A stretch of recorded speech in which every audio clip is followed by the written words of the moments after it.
Saharanpur Lok Sabha seat से BJP के प्रत्याशी राघव लखनपाल शर्मा ने अपना वोट किया। साथ ही न्यूज स्टेट से खास बातचीत करते हुए उन्होंने कहा कि बीजेपी बड़े मार्जिन से इस बार सहारनपुर से जीत दर्ज करने जा रही है। राघव लखनपाल अपना वोट डालने के बाद यहाँ पहुंचे हैं, उनसे बात करते हैं। राघव जी, आपने वोट कास्ट किया है, सबसे पहले मैं चाहूंगा वो आप साइन दिखाएं और क्या कहेंगे सहारनपुर की जनता से। जी हाँ, मैंने अभी बीजेपी के कैंडिडेट यानी कि मैं खुद के लिए वोट कास्ट किया है और मुझे लगता है कि हम इस बार इस सीट को लगभग 2.5 से 3 लाख वोट से जीतने वाले हैं। आप पूर्व सांसद रहे हैं, जो समीकरण इस बार बने हैं उन समीकरण के बारे में क्या कहेंगे, क्योंकि त्रिकोणीय मुकाबले के बारे में यहाँ पर कहा जा रहा है और जहाँ भी हम देख रहे हैं और चर्चा कर रहे हैं तो ये बातें निकलकर सामने आ रही हैं। नहीं, कोई मुकाबला नहीं है यहाँ पे, हम बहुत बड़ा अंतर है। मुकाबला तब होता है जब आसपास होता है मामला, तो ऐसा कोई मुकाबला ही नहीं। जातीय समीकरण सहारनपुर में एक बहुत फैक्ट रखते हैं, जिधर मुस्लिम और दलित वोटर्स होते हैं वो अगर डाइवर्ट होते हैं तो उस कैंडिडेट की जीत सुनिश्चित मानी जाती है। इसको लेकर क्या कहेंगे? नहीं, ये चुनाव जातिगत मामलों को लेकर नहीं है, समीकरणों को लेकर नहीं है। मोदी योगी के डबल इंजन की सरकार का जो विकास मॉडल है ये उस पर आधारित है। आप अपने अगर टक्कर में देखें, किस प्रत्याशी को आप देख रहे हैं अपने सामने जो आपको फाइट देता हुआ नजर आ रहा है? कोई नहीं है टक्कर में। कोई नहीं है टक्कर में। चलिए, कोई नहीं है टक्कर में, इनका साफ तौर पर कहना है। तो राघव लखनपाल शर्मा जिन्होंने हमने बात की, जिन्होंने अपना वोट कास्ट किया और साफ तौर पर कहा कि भाजपा यानी खुद के लिए अपना वोट कास्ट उन्होंने यहाँ पर किया है। साथ ही उनसे जब पूछा गया कि टक्कर में कौन है तो उनका साफ तौर पर कहना है कि कोई टक्कर में नहीं है, भाजपा एक तरफा यहाँ से जीत हासिल कर रही है। वीडियो जर्नलिस्ट अमित कुमार के साथ हिमांशु शर्मा, न्यूज स्टेट, सहारनपुर।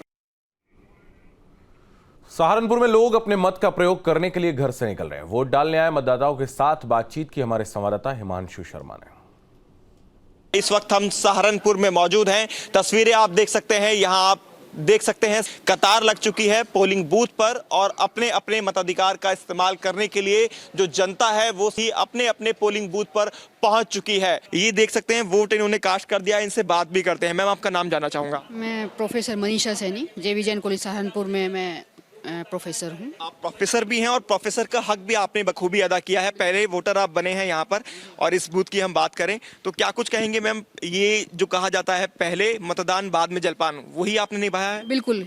आज हमें बहुत ज़रूरी काम से दिल्ली जाना था, लेकिन हमारा टारगेट यही था कि सबसे पहले वोट डाल के फिर हम निकलेंगे। आप देखेंगे सीनियर सिटीजन जो हैं उन्होंने भी वोट कास्ट किया है। ये सेकंड वोटर हैं। आप भी अपना जो साइन आपकी उंगली पर बनाया गया है निशान, वो दिखाएं एक बार, कैमरे की तरफ दिखाइए किस तरह से। ये देखिए, इन्होंने भी अपना वोट कास्ट कर दिया है। बाबूजी, आपका नाम क्या है? द्वारपाल। कितनी एज है आपकी? 83 में। 83 साल के हैं और अपना वोट डालने के लिए 7 बजे ही यहाँ पर आ गए थे अपने पोलिंग बूथ पर। बाबूजी, किन मुद्दों को ध्यान में रखकर आज आपने वोट डाला है? राष्ट्र हित में। राष्ट्र हित में। तो राष्ट्र हित को ध्यान में रखा है, सर्वोपरि राष्ट्र हित, उसके बाद इन्होंने अपना वोट डाला है। तो इसी तरह से अब वोट डालने की जो प्रक्रिया है वो शुरू हो चुकी है, आरंभ हो चुकी है। वीडियो जर्नलिस्ट अमित कुमार के साथ हिमांशु शर्मा, न्यूज स्टेट, सहारनपुर। उत्तर प्रदेश सरकार में राज्य मंत्री संजय सिंह गंगवार ने पीलीभीत में अपना वोट डाला। संजय सिंह गंगवार ने कहा कि वो चुनाव जीत रहे हैं और केंद्र में सरकार बना रही है। वोट डालना क्योंकि ज़रूरी है, प्लस क्या कहते हैं, सब लोगों को वैकेशंस तो चाहिए होती हैं, तो ये सबसे सूटेबल टाइम था कि यहाँ पे वोट भी डल जाएगा, सबकी वैकेशंस भी हो जाएंगी। तो इसलिए ये कनाडा में रह के तुमने तय कर लिया था कि वहाँ जाएंगे, क्योंकि वोट के समय ही जाएंगे? जी, क्योंकि इलेक्शन भी हैं, कभी आज तक वोट नहीं डाला तो ये अपॉर्चुनिटी भी मिल जाती है वोट डालने की, तो इसलिए ये प्लान करा था इस हिसाब से अकॉर्डिंगली। जनता ने हमेशा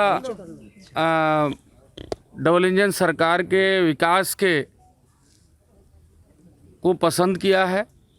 पीलीभीत के लिए माननीय प्रधानमंत्री जी और माननीय मुख्यमंत्री जी ने बहुत कुछ दिया है। यहाँ मेडिकल कॉलेज गरीबों के लिए, आयुष्मान योजना पूरे देश में चलाई, किसानों के लिए किसान सम्मान निधि 6000 रुपया खातों में आया। पहले तो आपने देखा होगा कि यहाँ समाजवादी पार्टी की सरकार में जंगल राज था, गुंडा राज था, जहाँ से अंधेरा शुरू होता था वहाँ से उत्तर प्रदेश शुरू होता था। लेकिन अब जहाँ से रोशनी शुरू होती है वहाँ से उत्तर प्रदेश शुरू होता है। मुजफ्फरनगर में लोकसभा चुनाव के लिए लोगों के बीच सुबह से उत्साह का माहौल है। लोग बूथों पर पहुंचकर अपने मत का प्रयोग कर रहे हैं और यहां के कई क्षेत्रों में मतदाताओं की कतार लगी हुई है। मुजफ्फरनगर एक दिलचस्प सीट है जहां मुकाबला भी देखने को मिलता है, क्योंकि हरेंद्र मलिक 1985 में विधायक बने। उनके सामने 2014 में संजीव बालियान, जो एक आंधी के साथ आए, जो आंधी जिसने बीजेपी को पूरे उत्तर प्रदेश में एक ताकत के तौर पर स्थापित किया, 72 सीटें। और जब एक गठबंधन ऐसा आया जिसको सबसे आइडल गठबंधन कहा गया कि ये बीजेपी को रोक सकता है, वो भी रोकने में नाकाम हुआ। तो यहाँ इस सीट से चौधरी अजीत सिंह चुनाव लड़े, जिसको आरएलडी का सबसे बड़ा नेता उस वक्त कहा जा रहा था। उस चुनाव से भी संजीव बालियान ने जीत हासिल की, अंतर भले ही 6500 का हो। इस बार का चुनाव में समझने की कोशिश करते हैं कि कोई बदलाव आया है या नहीं, किस मुद्दों पे।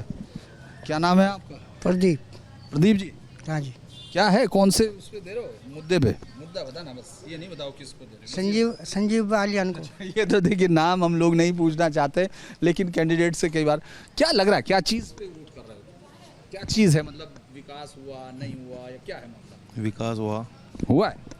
सबसे बड़ी चीज़ है सुरक्षा व्यवस्था। जो आदमी अपने शहर में नहीं निकल सकता था, आज वो किसी भी टाइम आज घर जा सकता है। सबसे बड़ी चीज़ सुरक्षा व्यवस्था है। तो वो अभी बनी हुई है। जब चलेगा, जब सुरक्षा व्यवस्था होगी। बनी हुई है वो, बिल्कुल बनी हुई है। तो मूड बनना है किसानों को।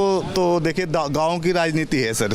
आज अभी हम देखा है, जितने भी हमारे, चाहे संजीव बालियान हो, चाहे हरेंद्र मलिक हो, शहर में कोई इतना प्रदर्शन या प्रचार इतना नहीं था, क्योंकि यहाँ पर तो सब सिलेक्टेड है।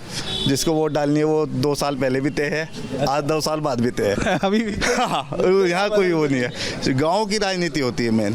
काका, बहुत चुनाव देखे आपने? हाँ जी, बहुत चुनाव देख रखे हैं। मुझे उम्र है। तो मुजफ्फरनगर में क्या बदलाव कुछ दिख रहा है क्या?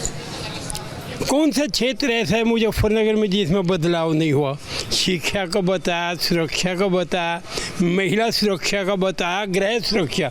रात को हम कुंडे खुले छोड़ सकते, किवाड़ बंद करेंगे, कुत्ता बिल्ली ना आ जाए। अच्छा। और कोई नहीं आने का। इतना तरक्की, इतना सुधार, मैं कहना आपका बहुत साल से मैंने आज तक के किसी शासन व्यवस्था में ऐसा सुधार नहीं देखा। देश में एक वोट, उसकी कीमत शायद आपको बहुत बार सुनने में मिला, जब एक वोट से भी कई कैंडिडेट हारे। लेकिन वोट देने जाते हुए लोगों की जिजीविसा आपको दिखेगी, किस तरह से वोट करते आती हुई ये महिला, जो बुजुर्ग हैं।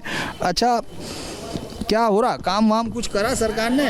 हाँ जी, सब कुछ कर दिया। सब कुछ कर दिया? हाँ जी। क्या कुछ मिला कुछ सरकार है, कुछ जो योजनाएं चली उनमें से कुछ फायदा उठाया? हाँ जी, नहीं, हमें तो वो तो मिला नहीं, हमें सिलेंडर। अच्छा। और से पेंशन मिला है। पेंशन मिला है? हाँ जी। तो काम कर रही नहीं सरकार कुछ? हाँ जी, कर रही है।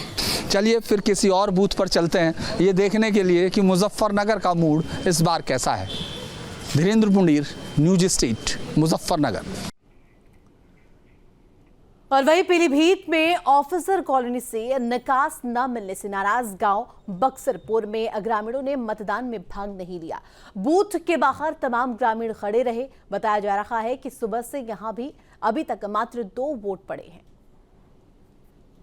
वोटिंग इसलिए नहीं हो रही, हमारा काफ़ी सालों से रास्ता चलता आ रहा है, तो एसडीएम ने हमारा रास्ता बंद कर दिया गया है, तो इसमें बहुत दिक्कत आ रही। स्कूल बच्चे नहीं पढ़ पा रहे हैं, जैसे हमारी छोटे बुजुर्ग उनके जैसे दवा दारू, और इसमें कोई बहुत दिक्कत आ रही है। रास्ता जैसे ना कोई साइकिल निकल रही, ना कोई मोटरसाइकिल निकल रही। इस चक्कर में वोट नहीं डाला जाएगा जब तक हमें रास्ता लिखित भी नहीं दिया जाएगा, हमारी दीवार तोड़ी नहीं जाएगी। तक जैसा कि 1 या 2 वोट पड़ भी चुका है, और इनका रास्ता जैसे आप पीछे आपके कैमरामैन अगर दिखाएं तो पूरा इनका रास्ता भी है, और एक ये रास्ता नदी के किनारे से चाहते हैं कि काफ़ी बड़ा इनको दे दिया जाए, जो कि रास्ता है नहीं, आप लोग को भी पता है। उस पर 3 से 4 फीट का एक रास्ता है छोटा सा, उससे आते जाते हैं, उस रास्ते को ये निकलता है। इनसे और भी बातचीत चल रही है, अभी सब वोट डालने। मुरादाबाद में बुर्के की आड़ में होने वाली फर्जी वोटिंग को रोकने के लिए प्रशासन की नई पहल। बाल विकास एवं पुष्टाहार में तैनात महिलाओं को निर्वाचन अधिकारी की तरफ से पोलिंग बूथों पर तैनात किया गया। फर्जी वोटिंग पर रोक लगाने के लिए एक नई पहल शुरू की गई है। इस वक्त हम मौजूद है मुरादाबाद के सदर में, ब्लॉक सदर में, जहां पर मतदान जारी है और यहां पर मतदेय स्थल पर बूथों पर जो महिला लगाई गई हैं, इनसे सीधी बात कर लेते हैं कि इन्हें यहां पर किस मकसद से लगाया गया है। क्या नाम है आपका? मेरा नाम लेखा है। लेखा जी, आपकी जो ड्यूटी यहाँ लगाई गई है तो क्या मकसद है? हमारी ड्यूटी का मकसद है कि कोई फर्जी वोट न डाले और मतदान अच्छी तरह से हो जाए। जो महिलाएं नकाब पहनकर आ रही है, हाँ, जो महिलाएं नकाब पहनकर आ रही है, उनकी आइडेंटिटी चेक कर उनको मैच कर फिर हम उनको वोट के लिए भेज रहे हैं। अच्छा, अभी सुबह से मतदान जारी है, क्या अभी तक कोई ऐसा फर्जी वोट पाया गया है? नहीं, अभी तक तो कोई फर्जी वोट नहीं पाया गया है और लोग हमें सपोर्ट कर रहे हैं, महिलाएं सपोर्ट कर रही हैं अच्छे से, कि मतलब हमें नकाब हटा के दिखा भी रही है अपना चेहरा। ये गलत है, इनके बनवा। आप किस विभाग से हैं? ICDS से।